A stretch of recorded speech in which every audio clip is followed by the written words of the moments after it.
करने जा रहे हैं प्रेजेंट परफेक्ट कंटिन्यूअस टेंस के बारे में। Present perfect continuous tense present tense का ये चौथा भाग है। पहला हुआ सिंपल प्रेजेंट टेंस या उसी को प्रेजेंट इंडेफिनिट टेंस भी कहा जाता है। दूसरा है प्रेजेंट कंटिन्यूअस टेंस, इसका तीन नाम है: present continuous tense, present imperfect tense या प्रेजेंट प्रोग्रेसिव टेंस। तीसरा जो पार्ट होता है इसका वो है प्रेजेंट परफेक्ट टेंस या प्रेजेंट नॉन प्रोग्रेसिव टेंस। और यही चौथा जो पार्ट है जिसका हम अभी अध्ययन करने जा रहे हैं, इसका नाम होता है प्रेजेंट परफेक्ट कंटिन्यूअस टेंस या प्रेजेंट परफेक्ट प्रोग्रेसिव टेंस। इसका भी दो नाम होता है, कहीं कहीं प्रेजेंट परफेक्ट कंटिन्यूअस लिखा मिलेगा और कहीं कहीं प्रेजेंट परफेक्ट प्रोग्रेसिव टेंस लिखा मिलेगा। तो यह जो टेंस है, सबसे पहले ऐसा सेंटेंस होता कैसे है, किस तरह का यह दिखता है। तो ऐसे सेंटेंस की का पहचान होता है कि जिस हिंदी वाक्य के क्रिया के अंत में ता रहा है, ती रही है, ते रहे हैं, ता रहा हूं इत्यादि लगा रहे, तो हम समझ जाएंगे कि यह प्रेजेंट परफेक्ट कंटिन्यूअस टेंस है। या दूसरा तरीका, अगर ता रहा है, ती रही है नहीं भी रहता है, केवल रहा रही रहता है और उसमें अगर टाइम फ्रेज लगा रहे, समय सूचक शब्द लगा रहे, तब भी आप समझेंगे कि यह प्रेजेंट परफेक्ट कंटिन्यूअस टेंस है। जैसे मैं एग्जांपल दे देता हूं, मोहन 10 दिनों से विद्यालय जा रहा है या मोहन 10 दिनों से विद्यालय जाता रहा है, दोनों एक ही हैं, दोनों इसी टेंस का है। एक में रहा है से अंत तो सेंटेंस का है, लेकिन इसमें टाइम फ्रेज लगा हुआ है। तो प्रेजेंट परफेक्ट टेंस यही डिनोट करता है कि कोई काम कुछ दिन पहले से शुरू हुआ और अभी भी जारी है। तो ऐसा भाव जो सेंटेंस देता है, उस सेंटेंस का नाम भी प्रेजेंट परफेक्ट टेंस होता है। तो इसलिए यह सेंटेंस, दोनों सेंटेंस जब हम देखेंगे तो इससे पता चलेगा कि दोनों सेंटेंस यही भाव दर्शा रहा है। इस वजह से इन दोनों टेंस को हम प्रेजेंट परफेक्ट कंटिन्यूअस टेंस कहते हैं। मैं फिर से दोहरा देता हूं, मोहन 10 दिनों से विद्यालय जाता रहा है या मोहन 10 दिनों से विद्यालय जा रहा है, दोनों एक ही है, कोई कंफ्यूजन नहीं।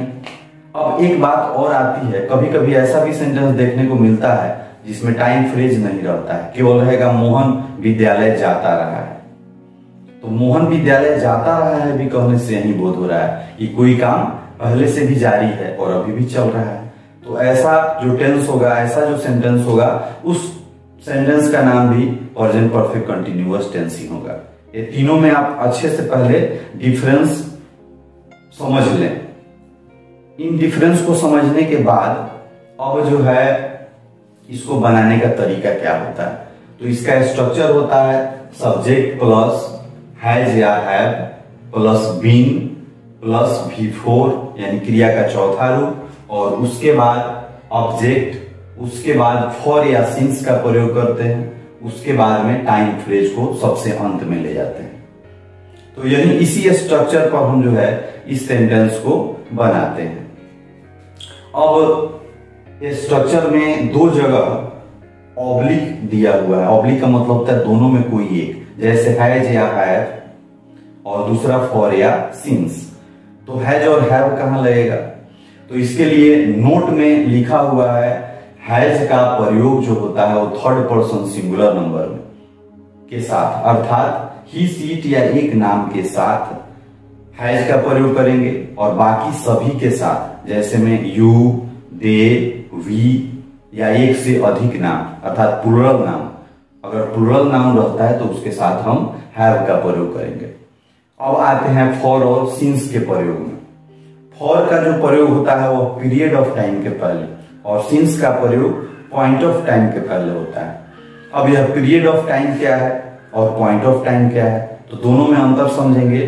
पीरियड ऑफ टाइम जो होता है, पीरियड का मतलब होता है अवधि। तो समय का जो अवधि होता है वो कम समय की भी अवधि होती है और अधिक समय की भी अवधि होती है। तो कम समय की अवधि, हम समय का की सबसे छोटी इकाई जो होती है वो सेकेंड से चलते हैं।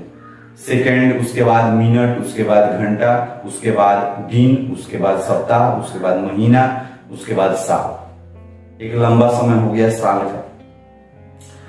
तो इन सभी पीरियड्स पर जब ध्यान देते हैं तो 1 सेकेंड हो, सबसे छोटी इकाई में आते हैं, 1 सेकेंड हो या 2 सेकेंड हो, 5 सेकेंड हो या 1 लाख सेकेंड हो, अगर ऐसा रहता है वाक्य में तो हमेशा फॉर का प्रयोग करेंगे। उसके बाद आगे बढ़ते हैं, अगर मिनट एक हो या अनंत हो, जितना मिनट हो सबके साथ फॉर का प्रयोग। फिर उसी तरह आवर यानी घंटा, एक हो या अनंत हो सबके साथ हम फॉर का प्रयोग करेंगे। फिर उसी तरह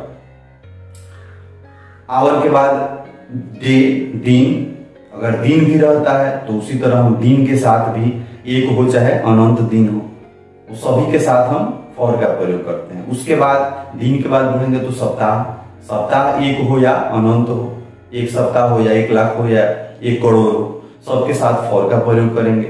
फिर उसी तरह सप्ताह के बाद महीना, महीना 1 हो या 1 लाख हो, अनंत हो, सबके साथ फॉर का प्रयोग करेंगे। साल, साल 1 हो या अनंत हो जितना, सबके साथ फॉर का प्रयोग करते हैं। ये हो गया पीरियड ऑफ टाइम। तो छोटे से लेकर के बड़े तक सबके साथ फॉर का प्रयोग किया जाता है। अब आइए पॉइंट ऑफ टाइम क्या है। पॉइंट ऑफ टाइम होता है समय का एक बिंदु, निश्चित बिंदु हो, जैसे सुबह से, शाम से, इतना बजे से, बचपन से। तो ऐसे ऐसे जो भाव होते हैं वो सभी पॉइंट ऑफ टाइम कहे जाते हैं और इनके साथ जो है हमेशा सिंस का प्रयोग होता है। ठीक है। उसी तरह है जैसे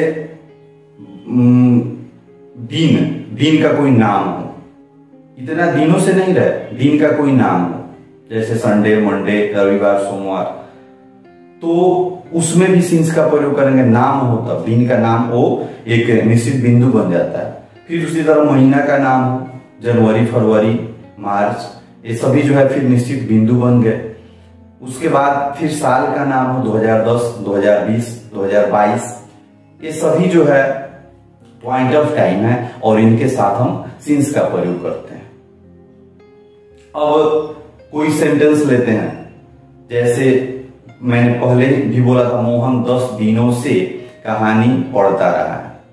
तो मोहन चूंकि एक नाम है या थर्ड पर्सन सिंगुलर नंबर है, इस वजह से मोहन के साथ हैज लगा। तो मोहन हैज बीन, बीन तो सब में लगेगा। ऐसे सेंटेंस जो होते हैं वो हैज है के बाद बीन सब में लगेगा।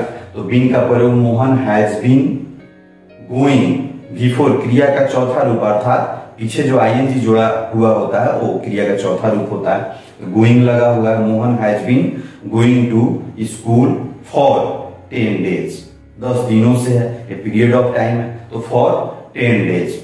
वहीं अगर होता है मोहन सुबह से विद्यालय जाता रहा है, Mohan has been going to school since morning, यहाँ पे सिंस लगेगा। उसके बाद है कि वे लोग 1 सेकेंड से अंग्रेजी पढ़ते रहे हैं, तो they have been reading English for a second. समय की सबसे छोटी इकाई बहुत कम है। बहुत लोग कहते हैं कि कम समय हो तो उसमें सिंस लगा दीजिए और अधिक समय हो तो उसमें फॉर लगा दीजिए, लेकिन यह जो थॉट है यह बिल्कुल गलत है, ऐसा सोच नहीं रखेंगे। For a second, for a minute, ऐसा ऐसा एक्सप्रेशन लिखा जाता है। आशा है कि आप प्रेजेंट परफेक्ट कंटिन्यूअस टेंस को अच्छे ढंग से समझ गए होंगे। अब अगला जो स्टेप है, अगले टेंस में प्रवेश करते हैं, वो है simple past tense. Simple past tense जो है वो पास्ट टेंस का ये पहला जो है भाग है, पहला पार्ट है सिंपल पास्ट टेंस, या इसका दूसरा नाम होता है past continuous tense. Sorry, simple past tense या पास्ट इंडेफिनिट टेंस। तो सिंपल पास्ट टेंस या पास्ट इंडेफिनिट टेंस का पहचान क्या होता है? हिंदी के वाक्य के अंत में जब या, ई, ए अथवा ता, था, ती, थी, ते, थे, ये सब लगा रहे तो यह सिंपल पास्ट टेंस का होता है। जैसे मोहन विद्यालय गया और मोहन विद्यालय जाता था। There is no difference between the two sentences. अभी हमने जो बोला है इन दोनों वाक्यों में कोई फर्क नहीं है, अर्थात यह दोनों वाक्य एक ही टेंस का है, सिंपल पास्ट टेंस का है। मोहन विद्यालय गया या मोहन विद्यालय जाता था। सीता कहानी पढ़ी या सीता कहानी पढ़ती थी, दोनों बात एक ही है और दोनों एक ही टेंस का है। पढ़ी ढी यानी ई, ठीक है। तो ऐसे ऐसे जो वाक्य होते हैं वो सिंपल पास्ट के होते हैं। सिंपल पास्ट को बनाने का तरीका है, सबसे पहले सब्जेक्ट, उसके बाद क्रिया का दूसरा रूप यानी V2 का प्रयोग और उसके बाद ऑब्जेक्ट का प्रयोग किया जाता है। तो सिंपल पास्ट टेंस का एग्जाम्पल लेते हैं, जैसे वे लोग गीत गाए या वे लोग गीत गाते थे, दोनों बात एक ही है। तो वे लोग, इसमें कहीं नोट है ही नहीं है, कोई दिक्कत ही नहीं है। सबके साथ जो भी सब्जेक्ट आते हैं सबके साथ V2 का ही प्रयोग किया जाता है, क्रिया का दूसरा रूप ही लगता है। इस वजह से इसमें कहीं कोई परेशानी नहीं है, इसमें कहीं कोई नोट नहीं है। तो वे लोग गीत गाए, दे सैंग ए सॉन्ग, सिंग से V2 हुआ सिंग का सैंग। इसके लिए आपको क्रिया का रूप याद करना पड़ेगा। अब जिस आदमी को क्रिया का रूप ही पता नहीं होगा तो वो टेंस नहीं बना पाएगा, क्योंकि टेंस में क्रिया के रूपों का ही खेल है। इसलिए सबसे पहले टेंस को समझने से पहले, वो चाहे कोई भी टेंस हो, किसी भी टेंस को समझने से पहले आप सबसे पहले यह सुनिश्चित हो लें कि हमें कुछ क्रिया का रूप याद है कि नहीं, कुछ वर्ब फॉर्म्स हमें याद है कि नहीं। मेन जो वर्ब्स ज्यादा यूज में आते हैं उन सभी क्रियाओं का रूप आप जो है कम से कम याद कर लें। और जो जनरल नहीं है वो तो अगर कभी कभार आपके यूज में आते हैं तो कहीं भी डिक्शनरी की मदद से या किसी ग्रामर की मदद से आप देख करके उससे कन्फर्म हो लेंगे। लेकिन कुछ जो मेन है उसको याद करना बिल्कुल जरूरी है, तभी आप जो है टेंस को बना पाइएगा। तो क्रिया का रूप याद करना जरूरी है। आप 2, 4, 5, 10 जितना संभव हो प्रतिदिन कुछ क्रिया का रूप जरूर याद करें। तो वे लोग गीत गाए जो है इसमें V2 लगाना है। तो गाए यानी गाना, गाना का V2, गाना का इंग्लिश सिंग होता है और सिंग का V2 सैंग होता है। V3 इसका सॉन्ग होता है। V4 में जाइएगा और V5 में तो कोई दिक्कत नहीं है। V4 में तो एक बार बता दिया जाता है कि ING उसके पीछे जोड़ दीजिए। V5 में बता दिया जाता है कि IS जोड़ लीजिए। तो V4 और V5 को याद करने की उतनी जरूरत नहीं होती है, लेकिन यह दो रूप जो होता है क्रिया का, सिंपल पास्ट क्रिया का जो दो रूप V2 और V3, इन दोनों को याद करना पड़ता है। कहीं कहीं आप देखेंगे कि V2 और V3 एक जैसा दिखता है। तो बहुत बच्चे ऐसा पूछते हैं कि सर हम कैसे दोनों में अंतर करेंगे, जब सेंटेंस में लिखा हुआ है तो हम कैसे अंतर करेंगे कि यह V2 है कि V3 है। तो उसके लिए आपको हेल्पिंग वर्ब को देखना होगा। जैसे मैं एग्जांपल दे देता हूं, V2 कभी भी सब्जेक्ट के जस्ट बाद V2 होता है, लेकिन V3 कभी भी सब्जेक्ट के जस्ट बाद नहीं होता है, वो किसी हेल्पिंग वर्ब के बाद आता है। तो प्रेजेंट में जाइएगा तो हैज और हैव होता है, जो प्रेजेंट परफेक्ट टेंस में होता है। हैज हैव के बाद V3 लगता है। पास्ट में आइएगा तो पास्ट परफेक्ट टेंस के बाद लगता है। और फ्यूचर में जब जाइएगा तो शैल और विल के बाद, शैल हैव और विल हैव के बाद V3 लगता है। तो आप समझ जाएंगे, जो ही हेल्पिंग वर्ब को देखेंगे कि सब्जेक्ट के बाद हेल्पिंग वर्ब लगा हुआ है, उसके बाद यह V2 है, माने V2 हो या V3 हो, जब सब्जेक्ट के बाद कोई हेल्पिंग वर्ब हो और तब वह रूप आता है V2 या V3, तब हम उसको समझेंगे कि यह V3 है। और जब सब्जेक्ट के जस्ट बाद हो वो क्रिया का दूसरा रूप या तीसरा रूप आप जो समझते हो, तो वो जो है वो निश्चित रूप से उसे समझेंगे कि V2 है। सब्जेक्ट के चूंकि जस्ट बाद आया हुआ है, कभी भी सब्जेक्ट के जस्ट बाद V3 आ ही नहीं सकता है, ठीक है। तो जब यह कंफ्यूजन आता है कि V2 और V3, जैसे प्ले का V2 और V3 एक ही होता है। प्लेड प्ले V1 हुआ, प्लेड V2 हुआ और प्लेड V3 हुआ। तो प्लेड दोनों में है, V2 में भी प्लेड और V3 में भी प्लेड। तो यहाँ पे अब बच्चे कंफ्यूजन में हो जाते हैं। और ऐसा जो है V2 और V3 जो एक समान बहुत है, तो उन्हें समझने के लिए वही बस एक ही तरीका है, इस सब्जेक्ट के जस्ट बाद अगर क्रिया का दूसरा रूप हो तो उसे दूसरा ही समझेंगे। और अगर हेल्पिंग वर्ब कोई लगा हो जिसमें हम बताएं नहीं अलग अलग टेंस का, प्रेजेंट हो तो हैज हैव के बाद होगा, पास्ट हो तो हैड के बाद होगा, और फ्यूचर हो तो शैल हैव या विल हैव के बाद होगा। तो उसके बाद जो V2 आएंगे वो V3 हो जाएंगे। अब देखिए, तो वे लोग गीत गाए, दे सैंग ए सॉन्ग, क्रिया का दूसरा रूप लगा हुआ है सैंग, दे सैंग ए सॉन्ग लगा हुआ है। स्पष्ट है, कोई प्रॉब्लम नहीं है। तो सिंपल पास्ट बिल्कुल सिंपल होता है, नहीं इसे समझने के लिए बस कुछ नहीं, अगर हिंदी से आप पढ़ रहे हैं तो बस इसके अंत में ही माने हिंदी का सेंटेंस अगर आप देख रहे हैं और उससे आपको जो है इंट्रोडक्शन माने आपको अगर हिंदी के सेंटेंस से आप उसे पहचानना चाह रहे हैं तो बस उसके अंत में देखिए कि या, ई, ए अथवा ता, था, ती, थी, ते, थे। बहुत जगह यह कंफ्यूजन होता है कि जैसे वे लोग कहानी पढ़े, ढे, बहुत बच्चे कहते हैं सर ढे नहीं बताया, जिसके अंत में ढे हो, जिसके अंत में खे हो। जैसे वे लोग फिल्म देखे, तो खे, ढे, ये सभी के अंत में ए, या पढ़ी तो ई उसको हम जो है ई समझेंगे, उसे हम ए समझेंगे जहां ढे हो, खे हो। तो ऐसा समझ करके आप क्लियर कर पाएंगे वो सिंपल पास्ट है। हम लोग फिल्म देखे, यह भी सिंपल पास्ट है। हम लोग फिल्म देखते थे, यह भी सिंपल पास्ट है। या हम लोग कहानी पढ़े, यह भी सिंपल पास्ट है। और हम लोग कहानी पढ़ते थे, यह भी सिंपल पास्ट है। ठीक है, कोई दिक्कत नहीं। सिंपल पास्ट को बिल्कुल सिंपल तरीके से आप समझ गए। अगर आप इंग्लिश से, बहुत बच्चे ऐसे होते हैं जो इंग्लिश का बुक पढ़ रहे हैं, कहते हैं कि सर इसका मीनिंग हमसे याद ही समझ ही नहीं आ रहा है कि इसका मीनिंग क्या होगा। तो मीनिंग समझने के लिए सबसे पहले दो चीजें आवश्यक है। किसी भी सेंटेंस के मीनिंग को समझने के लिए हम बुक पढ़ रहे हैं और उसका हमें हिंदी नहीं आ रहा है, तो बुक का हिंदी ऐसे ही नहीं आएगा। बुक के हिंदी को समझने के लिए सबसे पहले यह सुनिश्चित होना होगा कि जितने भी पंक्ति के जो अक्षर हैं, उस लाइन के जितने भी वर्ड्स हैं, शब्द हैं, क्या हमें उन सबों का मीनिंग याद है। सबसे पहले मीनिंग का याद होना जरूरी है, और दूसरा तब ग्रामर का पैटर्न।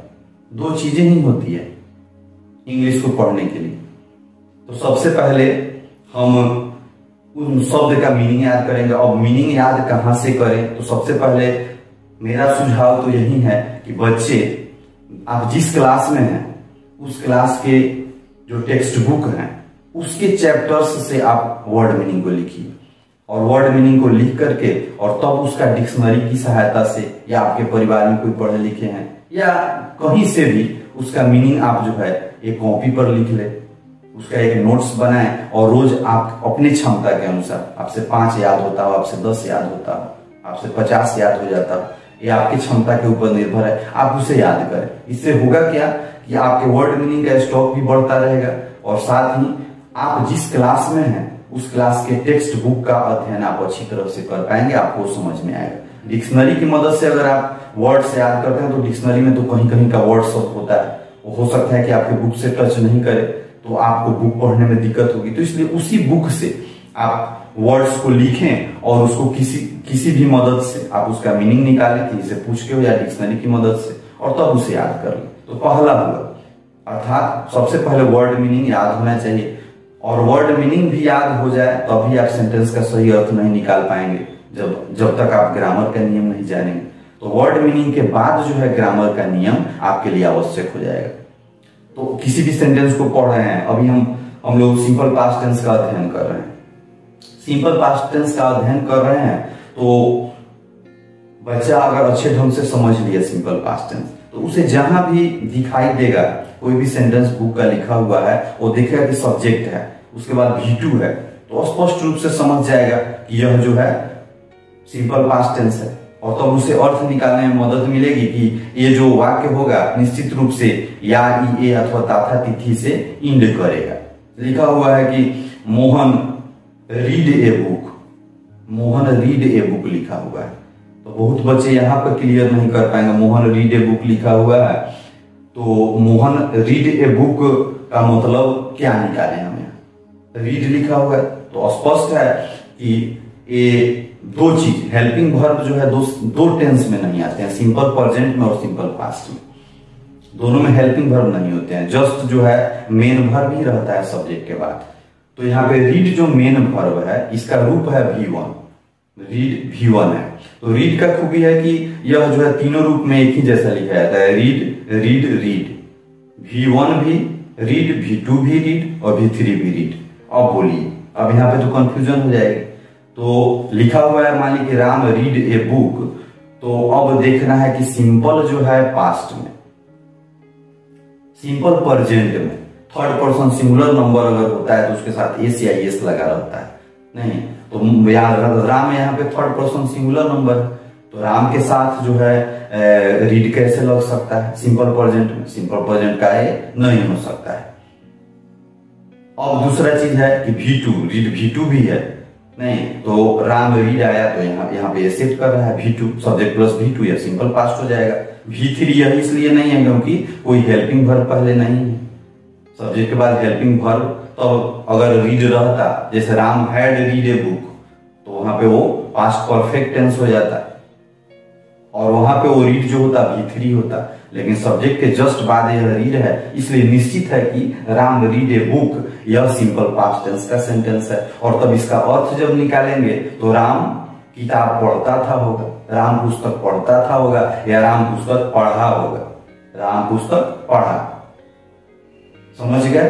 तो आशा है कि सिंपल पास्ट को भी आप अच्छे ढंग से समझ गए होंगे। तब तक के लिए इतना ही, धन्यवाद।